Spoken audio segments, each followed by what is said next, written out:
আসসালামু আলাইকুম ওয়া রাহমাতুল্লাহি ওয়া বারাকাতুহু। আমি সৈয়দ রমজান আলী বলছি, পৌর ট্রাফিক ইনচার্জ। তো আজকে আছি আমি বেলানগর মোড়ে। তো বেলানগর মোড় ঘুরে দেয়, বেলানগর মোড়ে যানজট লাগার মূল কারণ, বেশিরভাগ কারণ হলো এই যে মোড় থেকে উঠার কারণে।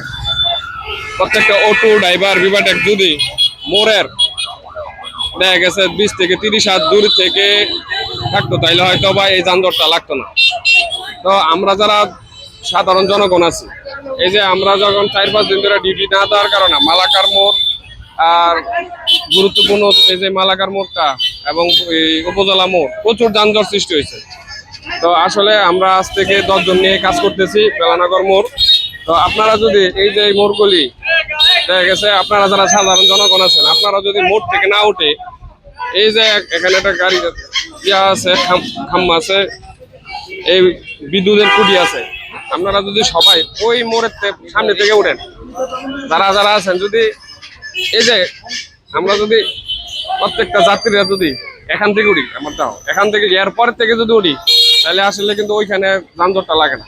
কিন্তু আমরা সাধারণ জনগণ ওই মোড়ের থেকে উঠি, যার কারণে মোড়ের থেকে উঠার কারণে অটোগুলো মোড়েই যায়, আর যার কারণে এখানে প্রচুর যানজট সৃষ্টি হয়।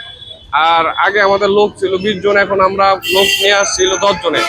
অতএব আমাদের প্রত্যেকটা লোকের উপরে চাপ তৈরি হবে। আপনারা সাধারণ জনগণ এবং অটো ড্রাইভাররা যদি হেল্প না করেন, তাহলে আমাদের কার্যক্রম পরিচালনা করাটা অনেক কঠিন হয়ে যাবে। আপনারা যদি মোড় থেকে এসে সামনে থেকে উঠেন, তাহলে প্রত্যেকটা অটো বিভাগে সামনে আসবে, তারা সামনে থাকবে, ওই মোড়ে যাবে না।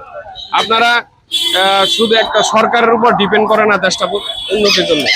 আপনারা যদি সচেতন না হন, তো কিয়ামত পর্যন্ত যদি আল্লাহর ওলি হয়, তো বাংলাদেশ পরিবর্তন হবে না।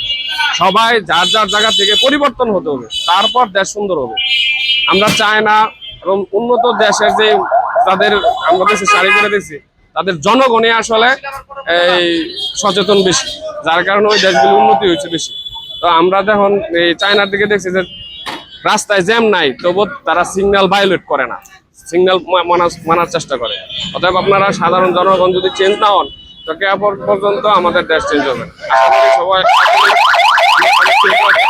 জাযাকাল্লাহ খায়ের।